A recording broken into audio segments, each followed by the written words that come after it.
Bukalah Alkitab saudara, Kisah Rasul pasal 19. Kita akan membaca 1 sampai 10.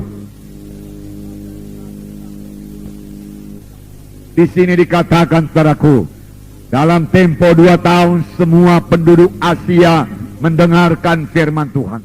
Nah, kita melihat bagaimana Paulus melayani mereka. Paulus, saudaraku, selalu mencari jiwa-jiwa. Bahkan Paulus tidak segan-segan, di sini dikatakan, saudaraku, menjelajah daerah-daerah pedalaman dan tiba di Efesus. Pernahkah kita menjelajah daerah-daerah pedalaman untuk mencari jiwa-jiwa? Pernahkah kita, saudaraku, bergerak dari desa ke desa untuk mengabarkan Injil? Saudaraku yang kekasih dalam nama Yesus, boleh juga, saudaraku, roh Tuhan menggerakkan saudara. Itu satu hal yang sangat menggemarkan hati, mensukacitakan melihat jiwa-jiwa menjadi percaya dan menerima Yesus sebagai Tuhan dan Juru Selamat mereka. Namun di sekitar kita ini, saudaraku, masih banyak sekali jiwa-jiwa yang terhilang, jiwa-jiwa di luar Yesus. Saudara, kita mengetahui bahwasanya jiwa-jiwa yang di luar Yesus semuanya terhilang, karena hanya satu jalan ke surga, yaitu Tuhan Yesus Kristus.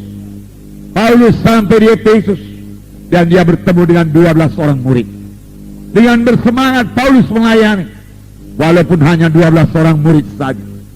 Paulus bertanya kepada mereka dengan satu pertanyaan yang penting. Paulus tidak bertanya kepada mereka, sudahkah engkau sembuh daripada penyakitmu? Dia tidak menanyakan pertanyaan demikian. Paulus juga tidak bertanya, sudahkah engkau keberkatan? Bagaimana bisnismu sekarang? Sudahkah bisnismu berkelimpahan? Karena Tuhan berkata, aku datang supaya domba itu berhidup berkelimpahan. Tidak, saudaraku, tidak. Tetapi Paulus menanyakan satu pertanyaan yang jauh lebih penting daripada harta dunia ini, jauh lebih penting daripada kesembuhan tubuh. Oleh sebab itu, saudaraku, biarlah kita datang kepada Tuhan bukan hanya mencari kesembuhan tubuh, bukan hanya supaya kita keberkatan, tetapi terutama supaya kita semua sampai kepada maksud Tuhan dalam hidup kita.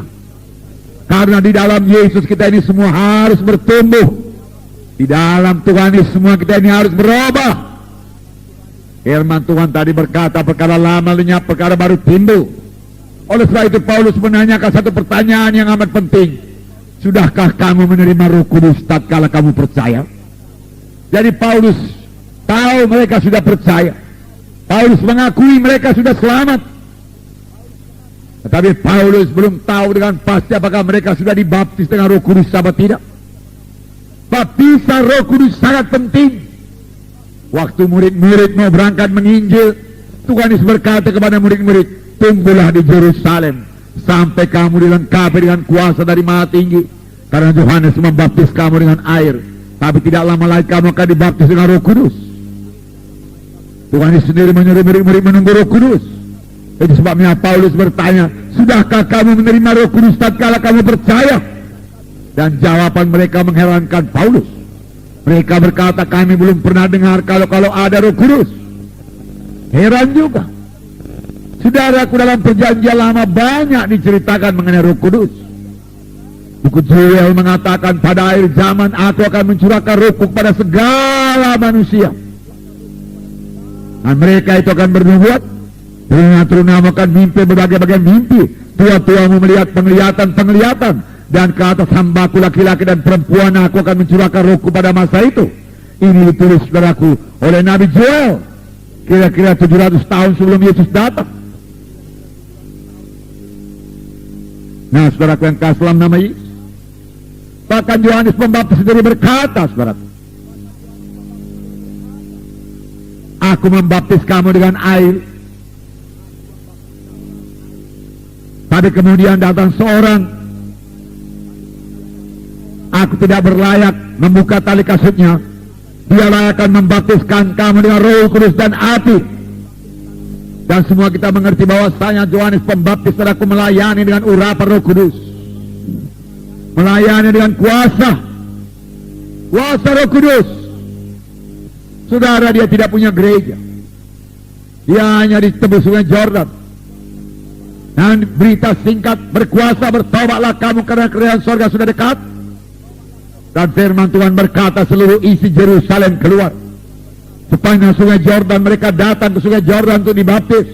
Seluruh Judea datang untuk minta dibaptiskan. Satu pelayanan yang sangat berkuasa.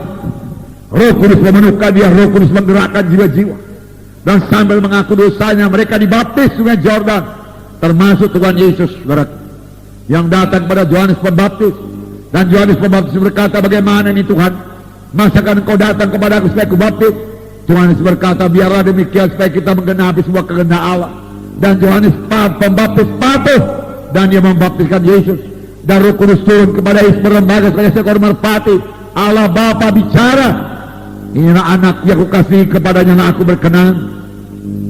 Saudara, ini kunci kepada pelayanan yang berkuasa, yang berhasil, yang harus dimiliki gereja pada akhir zaman ini.